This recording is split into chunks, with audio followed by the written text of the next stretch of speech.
Alhamdulillahi Rabbil Alamin. Wassalatu wassalamu ala asyrafil anbiya'i wal mursalin wa ala alihi wa ashabihi ajma'in. Asyhadu an la ilaha illallah wa asyhadu anna Muhammadan abduhu wa rasuluh.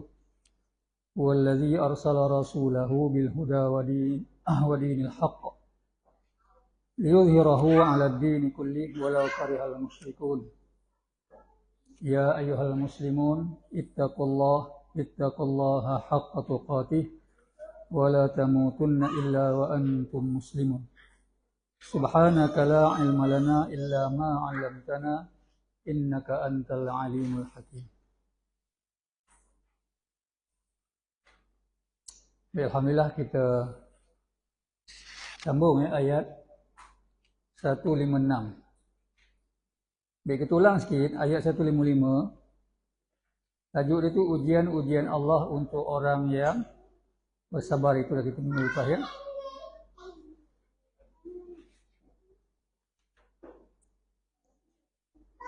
Wala a'udzu billahi minasyaitonir rajim wala nabluwannakum bisyai'in. Dan benar-benar kami pasti akan menguji kamu. Jadi maknanya kita ni sudah pasti setiap orang akan diuji oleh Allah. Sama ada susah, senang, bisyai'in, apa-apa pun. Di antaranya apa? Dalam ayat ini disebut secara spesifik ya. Yang pertama, al-khawf. Nah, kalau kita tengok gambar kat sebelah tu, muka surat 40 tu, yang belakangan tu, apakah bentuk-bentuk ujiannya? Belakangan tu ketakutan. Ketakutan. Jadi untuk menghilangkan ketakutan ini salah satunya apa? Banyak benda ya. Ya Allah sebut wala khaufun 'alaihim wala hum yahzanun. Alladzina yunfiquna amwalahum bil-laili wan-nahari sirran wa 'alaniyah. Faham?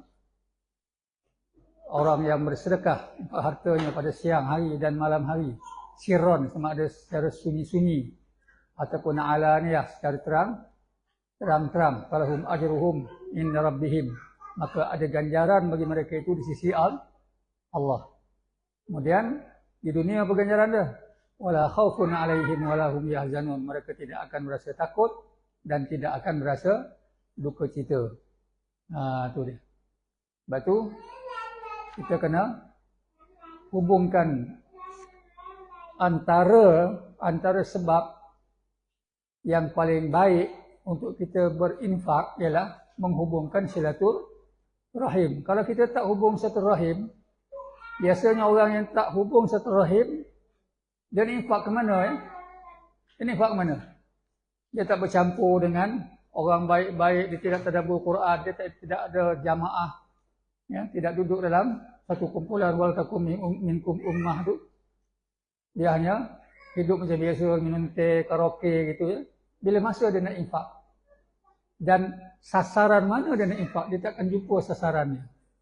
Jadi sebab itu, bila kita hubung silaturahim, kita mengenal satu sama lain, berbuat baik, ya, kita ikuti tadabbur Al-Quran, libatkan diri dari dalam program dakwah dan sebagainya, maka banyak saluran untuk kita menginfakkan harta kita siang dan malam. Sebab itu disebut siang dan malam. Siang boleh infak, malam pun boleh infak. Maknanya Allah suruh kita ini supaya mengorbankan harta kita sentiasa. Tak perlu banyak-banyak ya, tapi sentiasa. Kalau kita ada harta banyak dia baguslah. Tak, dia ada masa-masa para sahabat tu menginfakkan harta yang banyak pada masa sedikit. Tengok kepada keperluan. Kemudian apa lagi ujiannya? Kelaparan, iaitu al-ju'. Lapar. Kita ni tak ada lagi lah lapar yang ketara ya. Bahkan kenyang yang ketara adalah kalau dulu zaman Jepun makan ubi kayu itu kan, itu ada lapar lah. Masa saya kecil-kecil tu pun pernah juga rasa lapar ni. Lapar.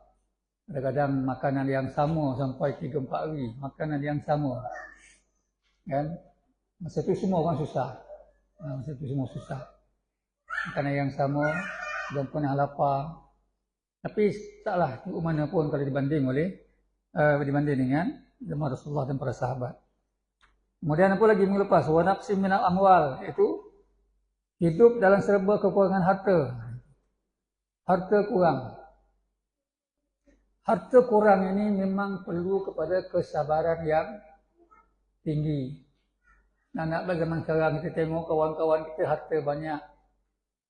Kawan-kawan kita tengok kehidupan tak macam kita. Kita ni pula tak sama.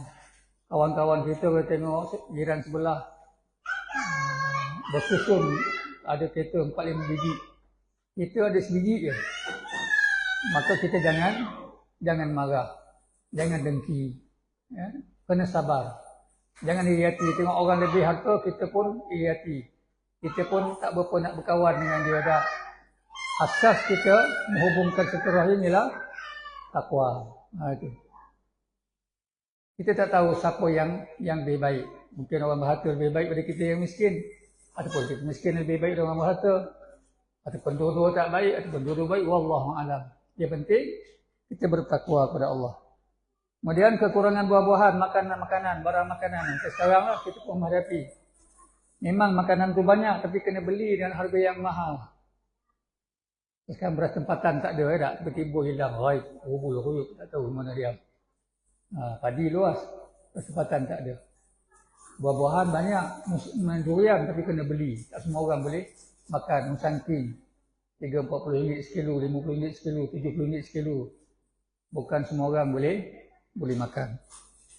Sedikitlah ujian tu, sangat sedikit. Kalau bagi kita lah, kalau tengok negara lain, macam Palestin sekarang ni, Allahu Akbar. Ya, kita boleh tengok video Palestin ni. Kita tak boleh nak buat apa. Rasa apa kita nak buat? Nak tolong macam mana Nak tolong macam mana? Kita bukan ada kepak lagi. Nak pergi terbang nak kita tolong. Tengok dah tak tertengok dah. Namun kesengsaraan yang begitu dahsyat kepada orang Palestin masih belum lagi boleh menjentik jiwa-jiwa Islam di seluruh dunia. Tetap juga mereka tidur, sedangkan di sekeliling Palestin itu negaranya sangat kaya raya, negara Islam sangat kaya raya. Ya, itu. Baik, kemudian hidup dalam kekurangan jiwa. Kekurangan harta, wala anfus, jiwa, kemudian kekurangan buah-buahan. Hujung ayat itu istimewa.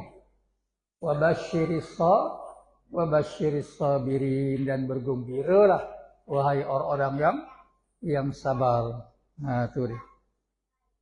Jadi bila kita menghadapi kelima-lima ujian ini, maka sabarlah. Kerana hidup di dunia ini hanya sementara. Baik, kita masuk ayat 156. A'udzubillahi minasyaitonir rajim. Alladzina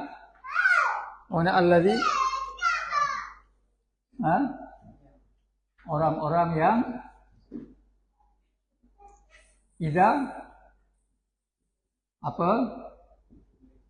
apabila asabathum asabah musibah lah dah jadi bahasa Melayu. Asabathum apabila mereka ditimpa oleh musibah. Apabila mereka ditimpa, asabat itu ditimpa, musibah dalam tu apa? Satu kesusahan. Ya. Dalam kitab ngaji ni. Musibah juga Musibah tu bahasa Arab juga Nak kata malapetaka kan tak kena juga. Sesuatu mudarah pun bahasa Arab juga. Sesuatu kesusahan ya, ditimpa oleh sesuatu kesusahan. Itulah bahasa Melayu yang ada. Agak-agak yang paling tepat lah kot.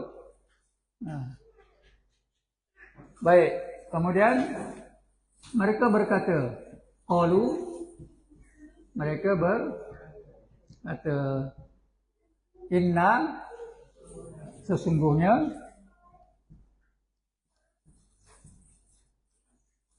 inna lillah, sesungguhnya kami adalah bagi Allah, ataupun inna lillah, kepunyaan Allah.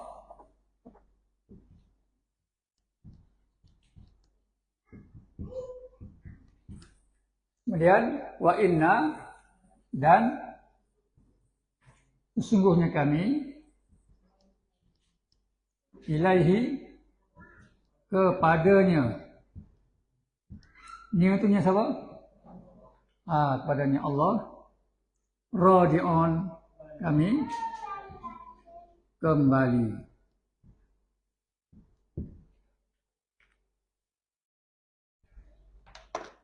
Baik, ini ayat ni biasa tak kita baca? Inna lillah wa inna ilaihi raji'un. Biasa tak kita baca ayat tu? Biasa kan? Ini inna lillah wa inna ilaihi raji'un.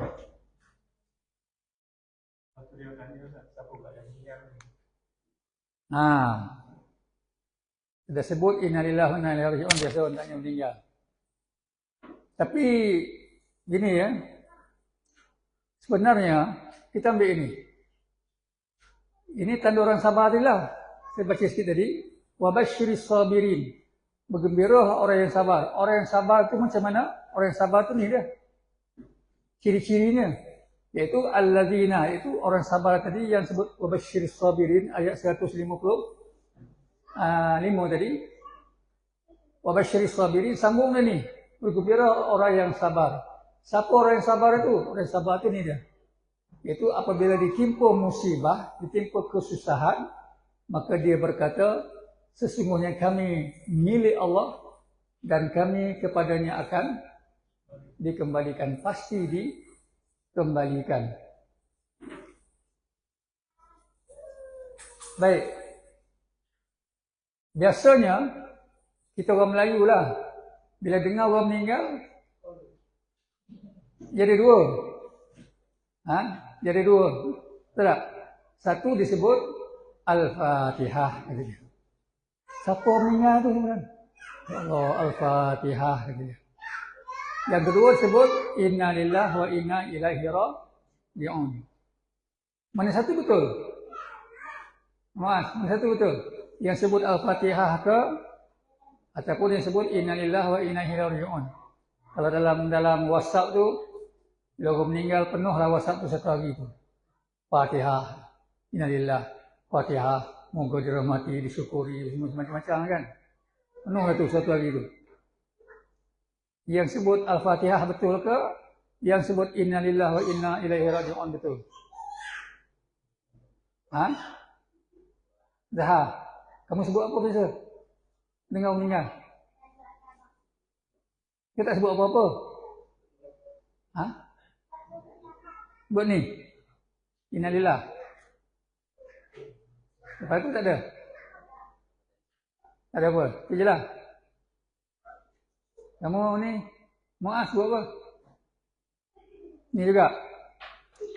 Baik, yang mana betul sebenarnya?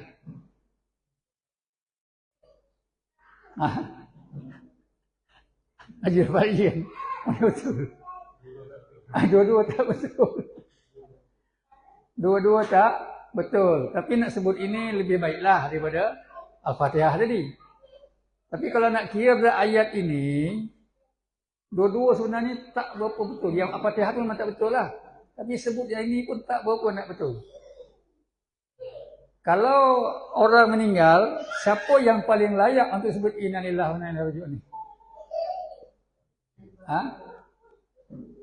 Orang meninggal kan? Betul, orang meninggal. Pasal yang kena musibah siapa? Orang meninggal lah. Jadi orang meninggal kena sebut tak? Kalau kena orang meninggal sebut habis lagi tak? Orang tu dah meninggal. Dia sebenarnya ayat ni musibah. Kita kena luaskan ya. Kena ubah pemikiran kita. Sebab kita dah lama sangat dah.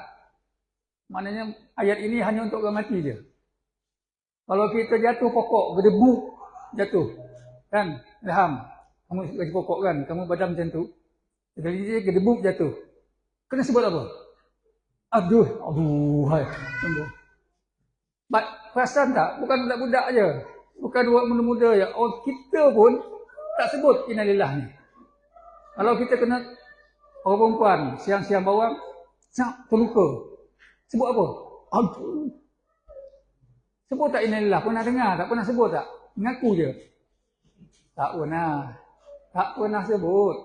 Orang lelaki tersepak duit, tersepak kayu, tersungkur. Pernah sebut tak? Tak pernah sebut. Ya, saya pun dulu berpuluh tahun tak sebut. Kalau sebut pun baru-baru ni lah. Bila kita betul-betul kaji ayat ni, tadabbur ayat ni dengar kita tengok. Tadabbur ayat baru kita faham. Siapa kena musibah, dia terluka, dia terjatuh, aksiden, dia yang kena sebut innalillah. Innalillah wa inna ilaihi raji'un. Yang jadi masalah sekarang ini, kalau meninggal, orang tu meninggal, orang lain disebut innalillah. Dia yang paling betul, waris yang terdekat. Orang terdekat, okey lah sebut innalillah. Sebab dia yang terkena musibah itu. Yang meninggal waris dia yang bersedih. Tapi kalau dalam WhatsApp, kita tengok penuh innalillah ni. Tak dikena-kena pun, tak jauh. Tapi tak adalah. Saya tak katalah salah apa ya. Tapi ayat ini dia tak faham macam itu. Allah turunkan ayat ini khusus untuk orang yang sabar. Maknanya orang yang sabar itu ialah orang yang bila ditimpa dengan kesusahan, ditimpa dengan musibah, maka dia menyebut sesungguhnya kami datang dari Allah dan kami akan kembali kepadanya. Inna lillahi wa inna ilaihi raji'un. Kita kena praktik. Kita kena praktik. Tergantung kepala inna lillahi wa inna ilaihi raji'un. Kena praktik sebelum kita mati. Ya, ayat-ayat ini dia lancar di mulut. Dia lancar di mulut. Itu inna lillahi wa inna ilaihi raji'un. Di mana tanda orang yang sabar dekat sini? Allah kata ayat ini tadi, sebelum ayat tersebut, wabasyiris sabirin, bergembiralah orang yang sabar. Siapa yang sabar itu? Yang sabar itu ialah yang mendapat musibah. Kemudian dikata inna lillahi wa inna ilaihi raji'un. Di mana tanda sabar di situ? Ya. Okey, tak apa-apa. Kita ambil. Saya bukan tanya tu, tanya memang tu lah. Kita ambil dulu musibah itu. Ya. Kita kena faham musibah itu apa. Musibah ini bukan sekadar kita terangkuk kepala ataupun meninggal ataupun jatuh ataupun apa-apa ya. Musibah yang paling besar apa dia? Siapa dapat jawab? Musibah yang paling besar. Dalamnya ada kot.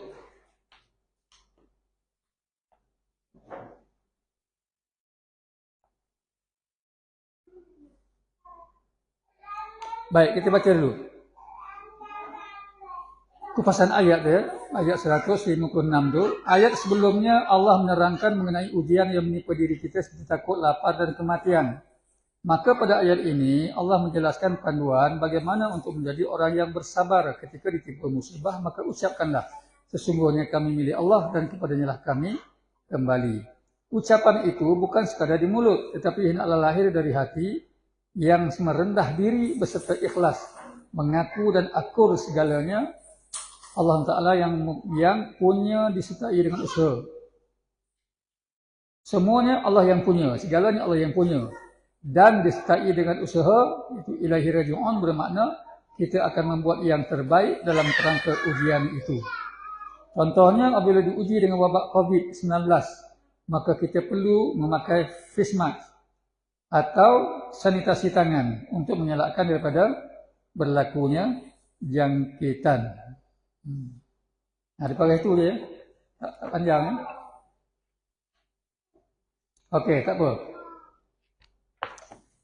Baik, nak bagi panduan. Panduan, bila kita ditimpa dengan musibah, kita kena faham tangga-tangga musibah itu.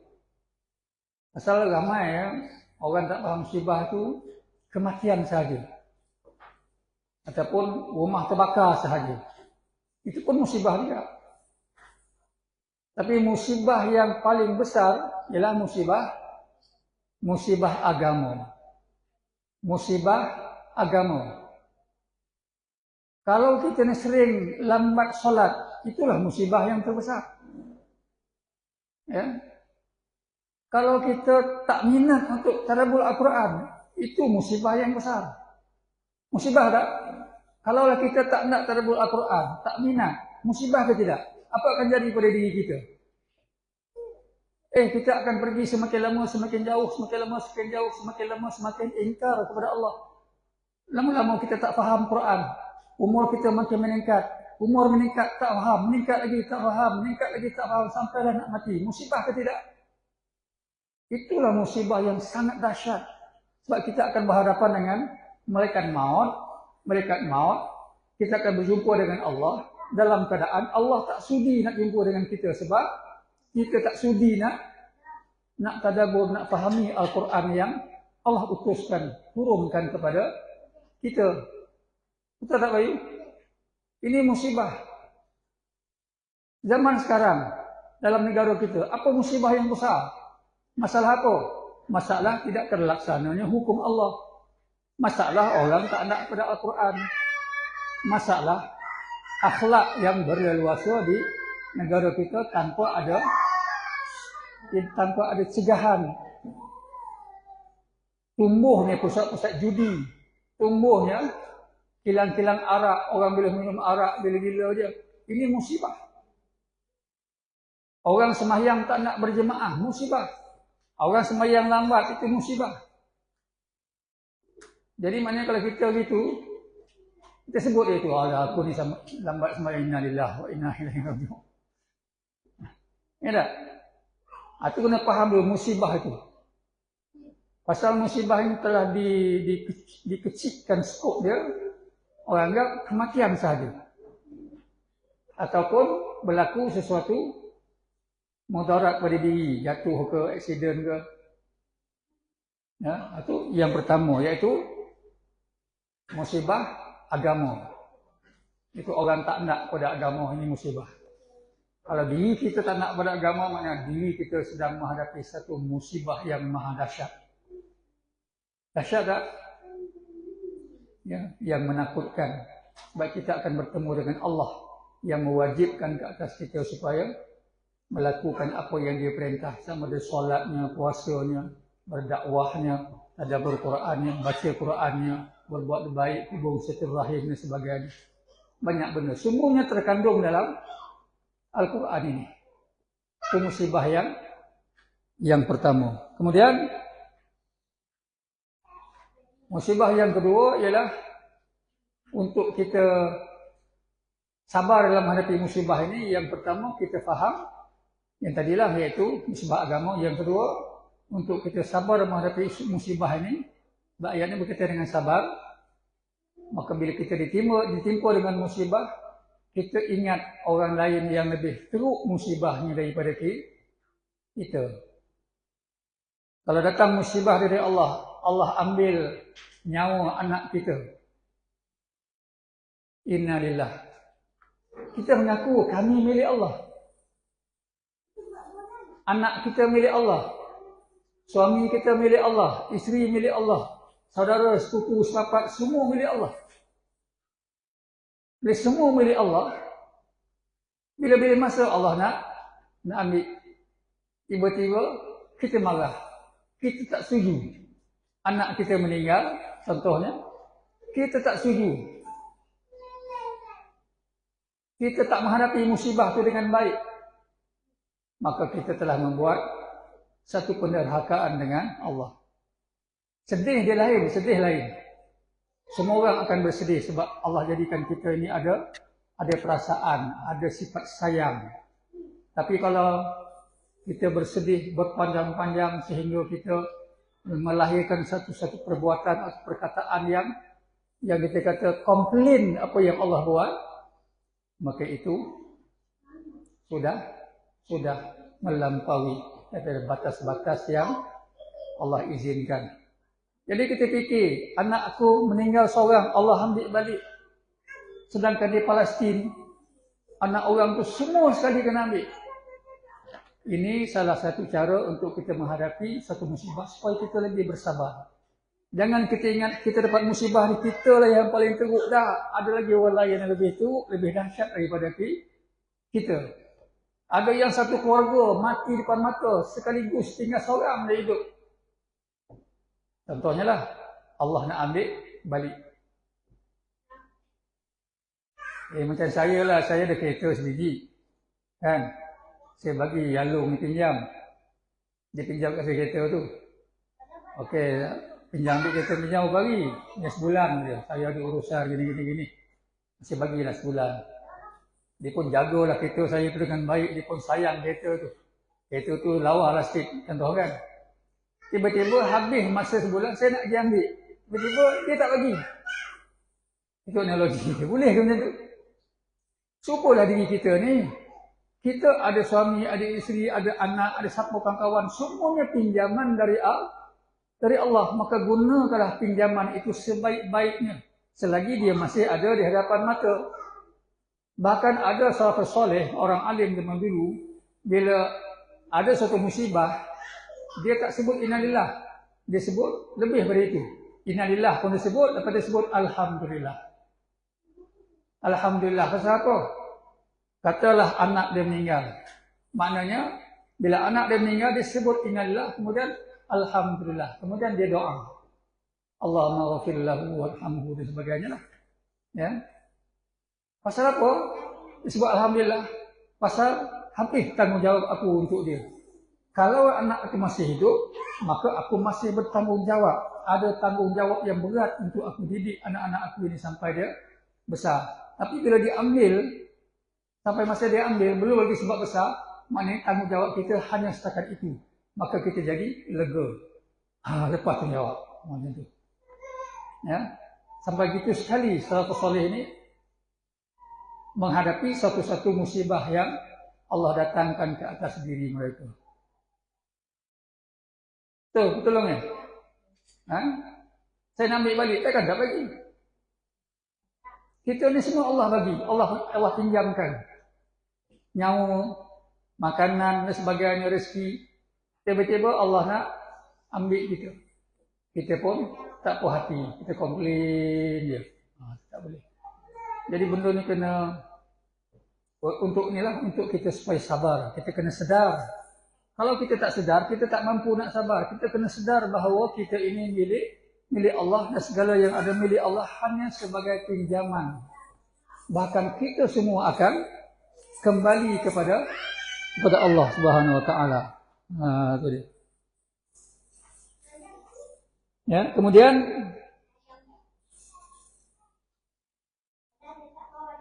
di antara lain apa dia yang boleh membuatkan kita sabar, iaitu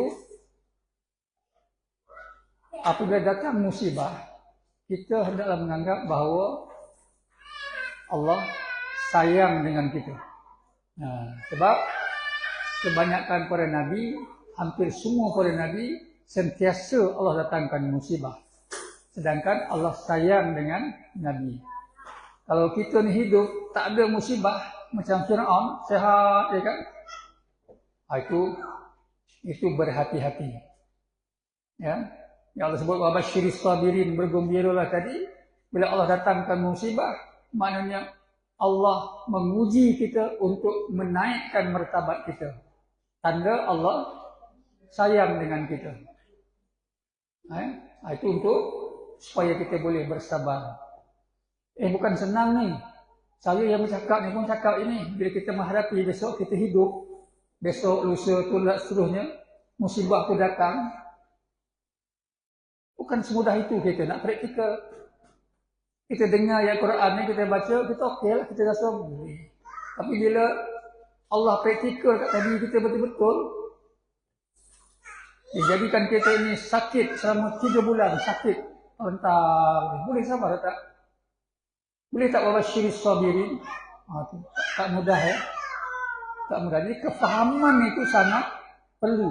Kefahaman siapa kita sangat perlu.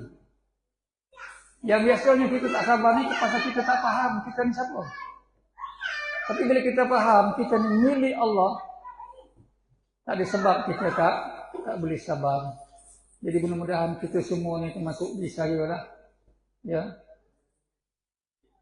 Yang muda-muda ni ikut adatnya masa masih panjang akan menghadapi orang-orang sebut itu apa dia? Hidup ni keras. Wah, hidup ni keras kan. Itu bahasa-bahasa ni dah. Hidup ni korek Ya. Musim hujan akan datang.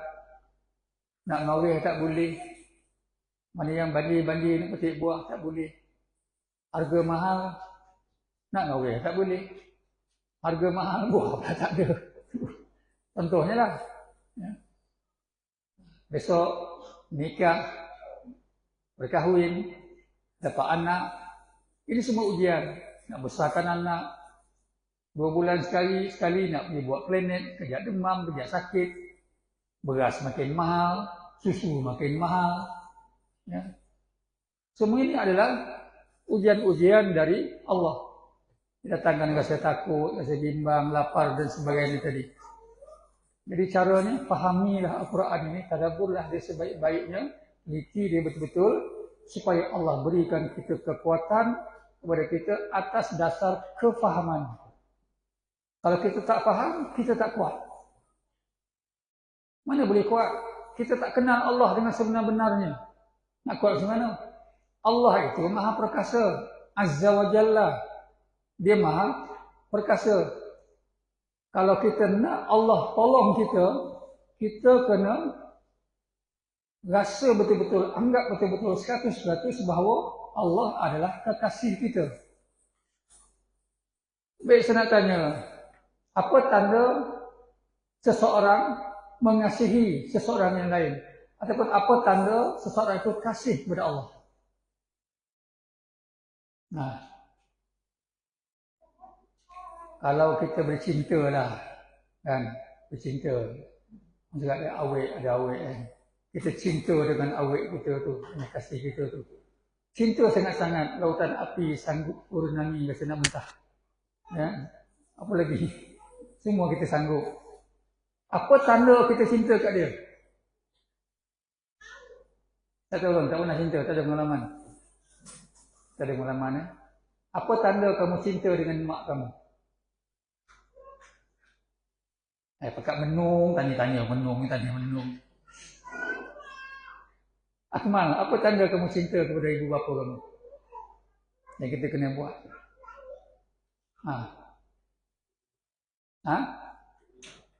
Ikut perintah betul. Alhamdulillah, dia tahu. Ikut apa yang mak bapak suruh selagi mana tidak menyanggahi Al-Quran dan Sunnah. Itu ayu. Kalau mak ayah kita kata, berhentilah main handphone tu, pergi potik subi ke luar. Potik subi ke luar. Kita pun berhenti. Berhenti dengan rasa tidak merungut. Dengan fala taqullah ma'uffin. Jangan kata, alah. Pergi potik subi, tapi nak sesedang mengacau betul. Itu sendiri. Mak tu rumah suruh tumbuk lada. Tengok handphone seronok ni, ada offer sale sebagainya. Aku tengah main game ni, sikit lagi nak sampai ke dia punya apa, game ni. Tiba-tiba mak sedih. Mari ni tumbuk lada ni dah lambat dah ni. Tinggal handphone kaki mungut. Itu tak boleh. Fala taqulhuma uffin, jangan kamu berkata dekat mak bapak kamu. Pergilah tumbuk itu, gang. Bunyi pun dia tahu dah. Gang lah tumbuk lada. Itu kita tahu dah. Sakit hati mak ayah dengar. Apa ni nak buat kata nak ni? Kalau tak rasa malas. Tidur mak bermula. Macam tu. Tu boleh tadi. Pergi, busuk ubi. Dalam keadaan turuti perintah. Pergi dalam keadaan hati tak reda. Pergi juga. Dia putik. Alah, suk ubi tua. Apa yang kau putik nak mau? Ni bukan suk ubi, ni daun ubi. Saya pernah lah dulu macam tu ya. Bukan saya lah buat. duduk satu rumah pak kerja tu kerja. Hari tu giliran dia masak. Dia masaklah. Kebetulan kat luar tu ada ubi, dia nak masak sup ubi. Okey lah, wah sedap ni sup ubi ni. Lepas tu bila time makan tengok bukan sup ubi, daun ubi kita rebusnya. Tak boleh kenyang. Kunyah pun tak boleh.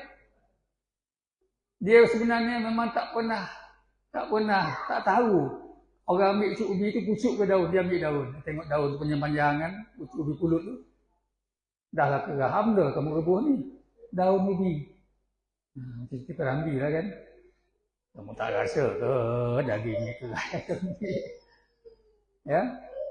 Jadi kalau kita kasih dan cinta kepada Allah, tanda kita kasih kepada Allah ialah kita melaksanakan apa sahaja yang Allah perintah, mudah. Nak faham mudah, tapi nak praktikal itu perlu kepada kesabaran. Sebab tu Allah kata, "Wabasyiris sabirin." Kalau kamu boleh sabar dalam melaksanakan Allah perintah, kamu layak untuk jadi orang yang bergembira. Gembira yang pertama kali kat mana? Kat dunia dah gembira dah. Gembira ketika berhadapan dengan kematian. Bergembira ketika alam kubur. Gembira tak alam kubur diluaskan saujana mata memandang? Diwangikan kubur kita, diterangkan kubur kita. Gembira. Gembira di padang mahsyar. Gembira melalui siratal mustaqim sebab laju bersama dengan para nabi, as-siddiqin, wasyuhada, wassalihin. Kemudian bergembira untuk ke syurga Allah dan bergembira dalam syurga Allah, bergembira bertemu dengan Allah, bergembira melihat wajah Allah.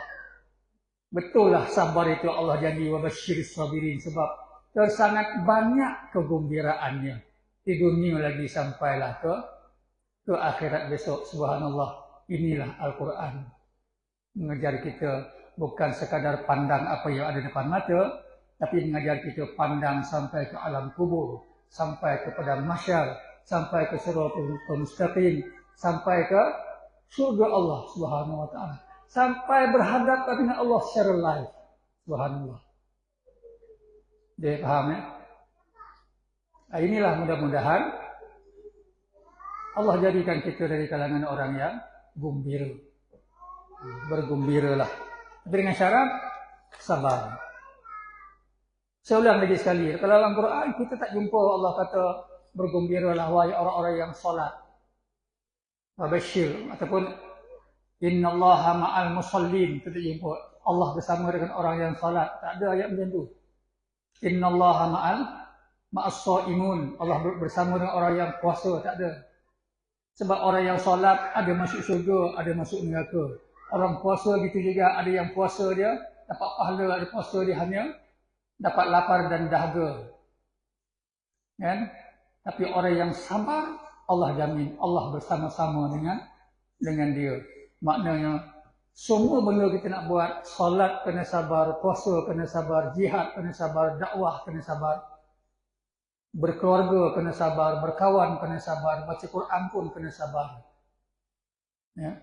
Pagi-pagi kita wajib pada diri kita untuk baca Quran. Sesibuk mana pun baca. Paling tidak pun 1-2 muka. Kemudian baca terjemahan dia perlahan tengok. Hari-hari jadikan rutin. Kalau boleh lagi kerap. Lepas subuh, lepas zuhur ada masa baca Quran. Kalau boleh, tapi saya pun belum boleh macam itu lagi. Jadikan Quran ini pengganti kepada handphone. Lagi rasa susah tak? Tapi sebenarnya boleh. Kalau dulu zaman tak ada handphone. Dulu tak ada handphone, okey je.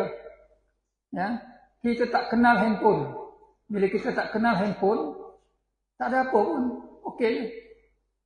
Sebab itu kanak-kanak besok kamu nikah, kahwin, ada anak. Anak kita ni daripada kecil, dia dah mula memayis, mana dah kenal. Jangan sekali-kali bagi handphone. Selagi dia tak kenal handphone, takkan ada masalah bagi dia. Tapi kalau kita dah kenalkan dia, perkenalkan kat dia, dia dah rasa seronok, ya itu problem. Nanti besok kita nak tarik balik dengan bagi main handphone, dah susah. Dia tak kenal handphone sampai umur dia 18 tahun. tak apa, tak ada masalah. Dia akan jadi sihat, jadi baik, otak akan berfungsi. Tapi sekarang berapa orang yang buat macam tu? Tak mampu kan? Inilah cabaran dunia yang kita sebut Dajjal mengata-kata tu, itulah dia. Dajjal ni mana penipuan. Masihud Dajjal, penggambaraan penipuan di merata tempat. Sana menipu, sini menipu, atas menipu, bawah menipu, dekat tangan menipu, belakang tangan semua menipu tu. Ya, penipuan-penipuan yang berleluasa.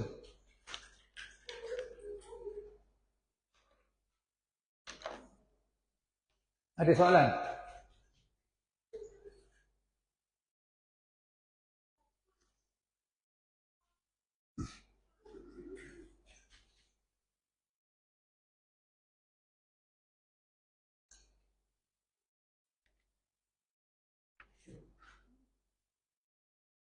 Pendek je buku ni. Baik, ayat 157. Pendek je ayat ni, kita 2 ayat dia ini. Ulaika alaihim. Apa nak ulaika?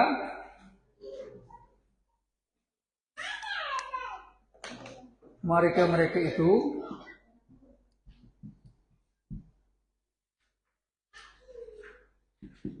alaihim atas mereka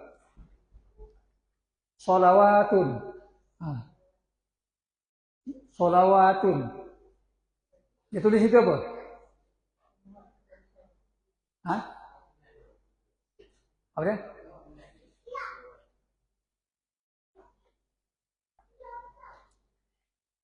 Salawat, dia tulis itu. Keampunan. Baik. Dia tengok ni dulu. Mir Rabbihim. Daripada Tuhan mereka. Dan rahmah. Waw dan ulaika mereka itu humul muhtadun. Sesungguhnya mereka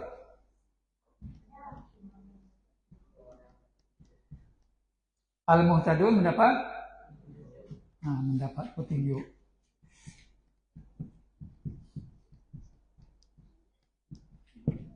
Itu dia. Jadi sini ada yang terjemah keampunan. Kalau kita salawatnya Allah kepada manusia, kepada Allah memberikan rahmat. Ya. Syukur, salawat. Ada yang kata keampunan, ada yang kata pujian. Ya. Keampunan ataupun ujian. Pujian pula. Pujian. Ya. Jadi mereka-mereka ini ulaika alaihim, atas mereka, yaitu mereka yang sabar tadi, salawatun keampunan dan puji-pujian dari mir rabbihim, daripada tak tersebut minallah, disebut mir rabbihim, dari Tuhan. Sebab Tuhan itu mempunyai sifat, Rabb ni maknanya Tuhan yang mempunyai sifat pengasih, penyayang, pemberi rahmat. Ya. Jadi mereka mendapat pujian dan keampunan daripada Tuhan mereka, dan juga rahmat, iaitu kasih sayang. Rahmat ni bahasa Arab lagi ni. Kasih sayang. Kasih dan sayang. Kasih dan sayang. Ya. Apa beza kasih? Apa beza sayang? Orang yang kasih, dia akan sentiasa ingat. Macam kita berkasih, walaupun jauh nampak atap dia. Berjauhan nampak, ingat. Kalau kita kasih dengan Allah, kita akan sentiasa ingat Allah. Sayang biasanya depan mata. Kita perlu, budak kecil kita sayang, perlu cium, jumpa kita bagi duit, kita makan. Bila jauh, kita teringat.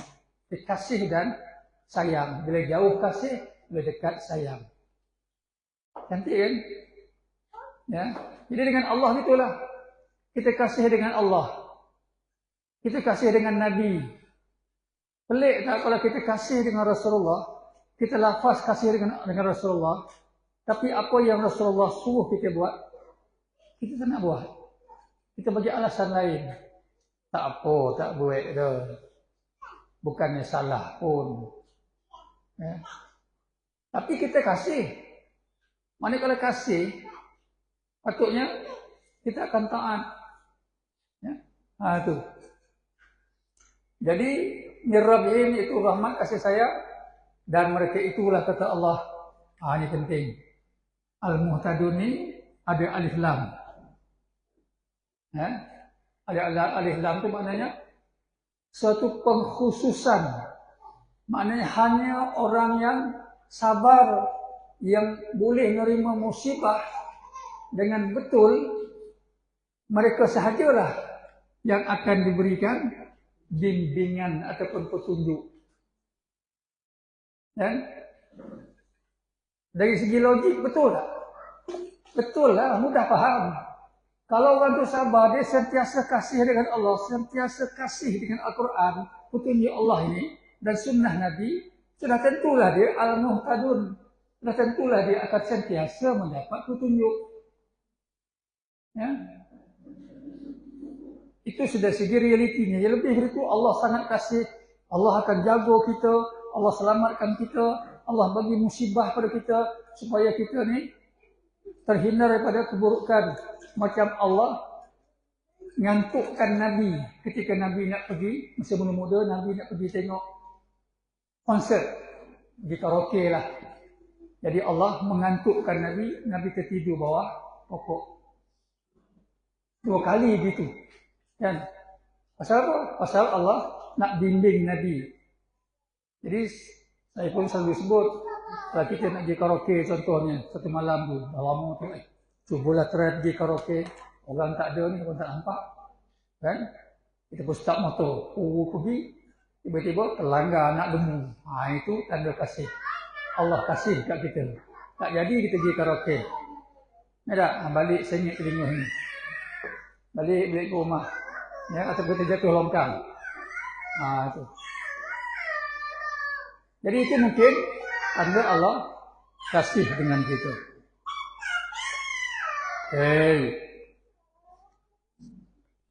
Garam dia. Itu tanda kasih lah tu. Ya tak? Ini pun satu ujian ni. Di besok mana tahu setiap hari ada yang boleh buka kelas macam ini. Ada anak kecil bising kadang-kadang. Yang ni kena sabar. Ni ramai orang yang tak sabar benda tu. Ya. Aduh, tak boleh belajar. Dia ada, ialah dapat. Kalau boleh kita diamkanlah. Kalau dah tak boleh, kita jangan fokus lah yang dia bising tu. Ya, saya dulu masa belajar, saya ingat lagi. Bergeling tangan budak besar ni tidur. Dalam kelas tu, ya, tidur dulu. Guru berceramah ke depan. Dengar. Kadang-kadang bunyi keruh pun ada, bunyi budak tu bangun. Tapi ustaz tu yang mengajar tu pun tak tahu. Dia terus mengajar. Ini ujian untuk kita fokus ke tidak. Ya, fokus ke tidak. Macam solat juga. Kita nak suruh budak-budak jangan bising, diam. Boleh ke? Kalau macam Akmal, dia berbising, itu pelik. Pelik lah. Kan? Tapi kalau budak besar ni, kita nak cegah dia jangan bagi bising. Sikit-sikit boleh lah kot. Dia nak terus diam tak boleh. Dia tengah aktif. Tapi kalau kita orang dah tua-tua nak aktif, itu lain macam. Itu pelik. Itu kena tegah. Ya, kalau tak tegah sekarang, dia dah jadi lain pula. Kita baca sikit kupasan ayat tu, muka surat 42. Apakah hadiah yang akan kita peroleh apabila mengucapkan istirja, iaitu saat ditimpa ujian daripada Allah. Di antaranya, Allah memberi selawatnya, iaitu pujian yang tadi. Allah memberi kasih sayangnya. Allah memberi hidayah. Ini pengajaran lah. Pengajaran daripada ayat ini. Ya. Kemudian malah Allah juga memberi keampunan kepada hamba-hamba yang berdosa. Ini penting. Sabarlah ya. Bila kita sabar, insya-Allah mudah-mudahan Allah mengampunkan kita.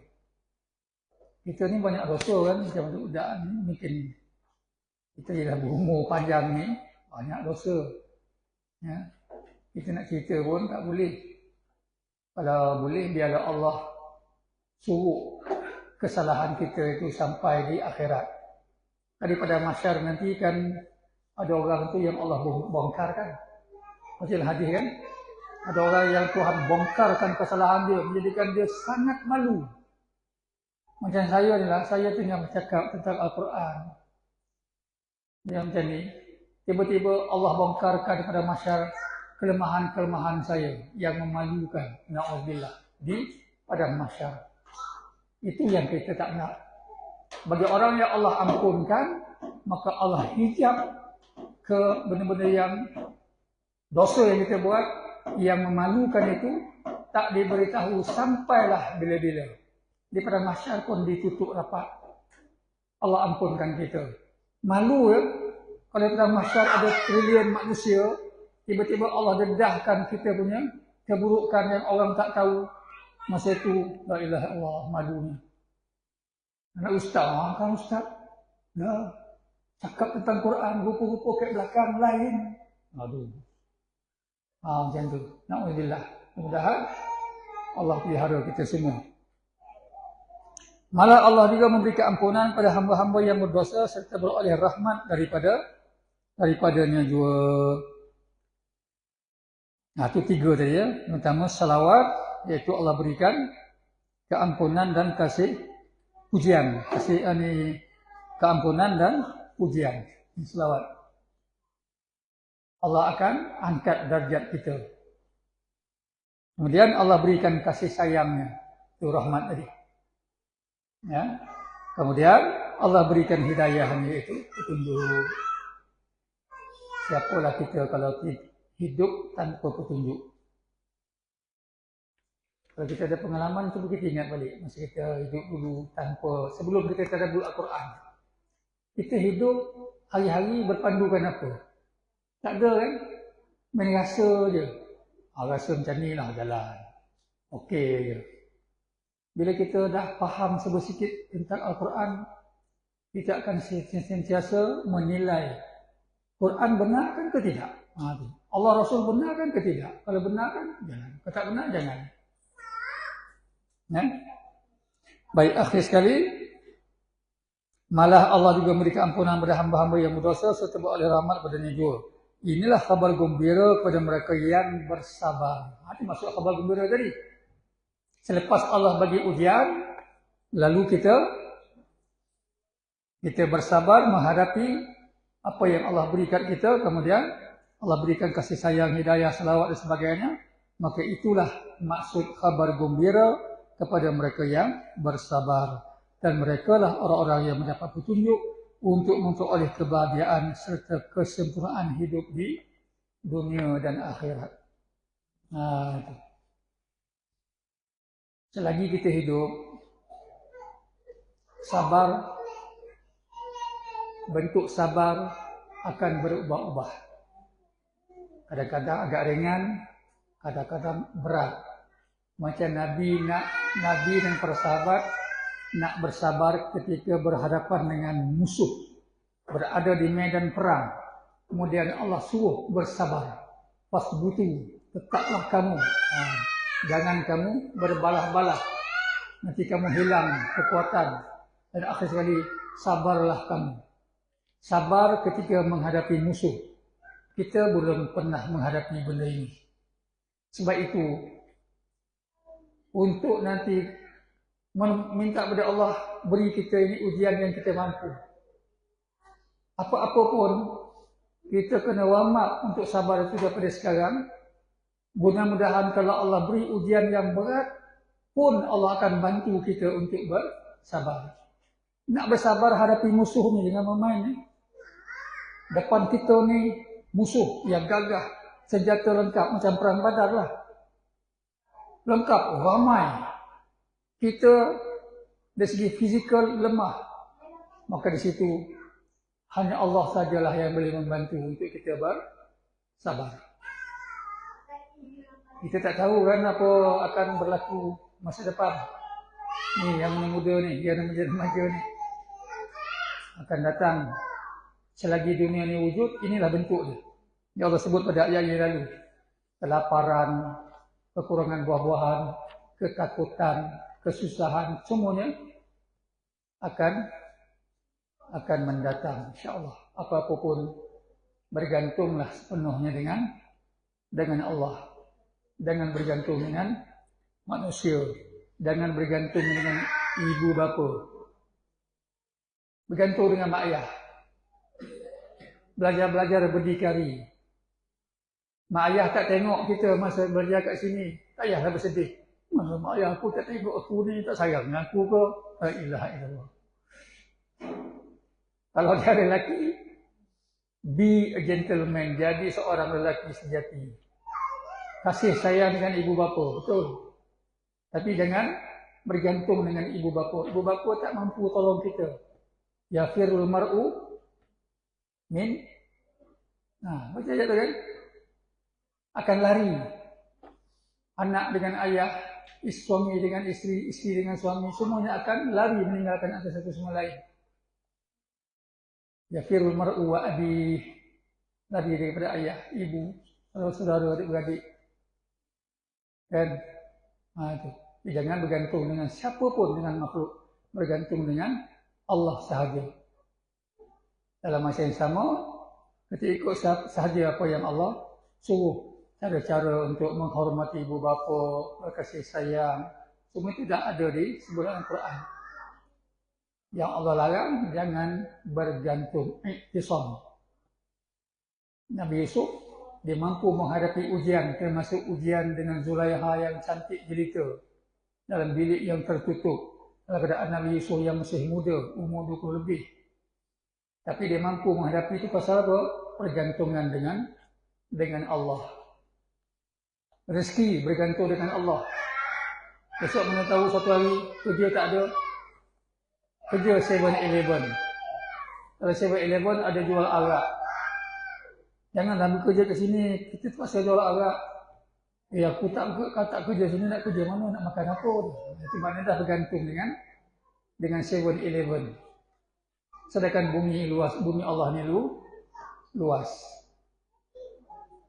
Boleh? Difaham kan? Ya.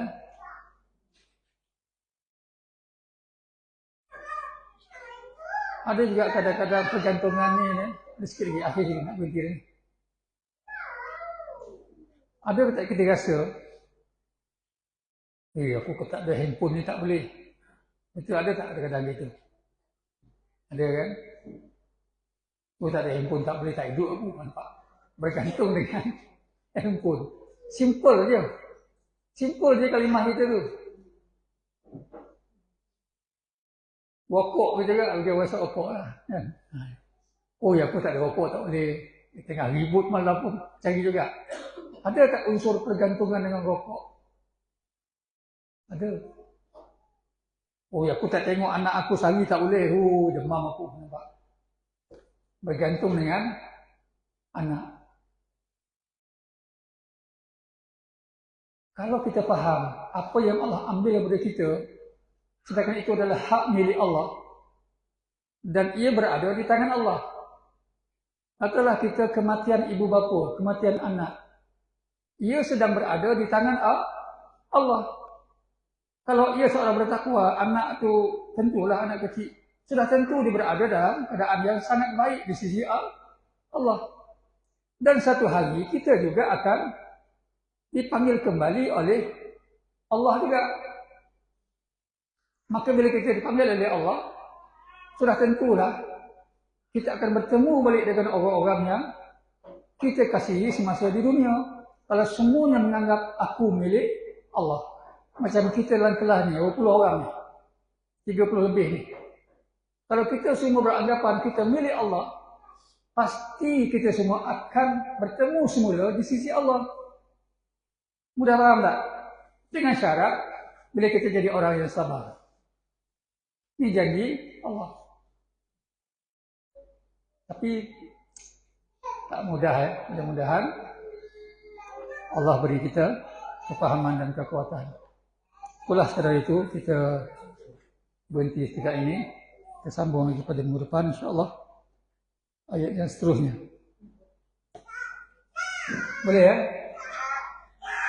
Tutup dengan tasbih kafarah. Subhanakallahumma bihamdika asyhadu an la ilaha illa anta astaghfiruka wa atubu ilaik. Aqulu qawli hadza wa astaghfirullahal azim li wa lakum. Wassalamu alaikum warahmatullahi wabarakatuh.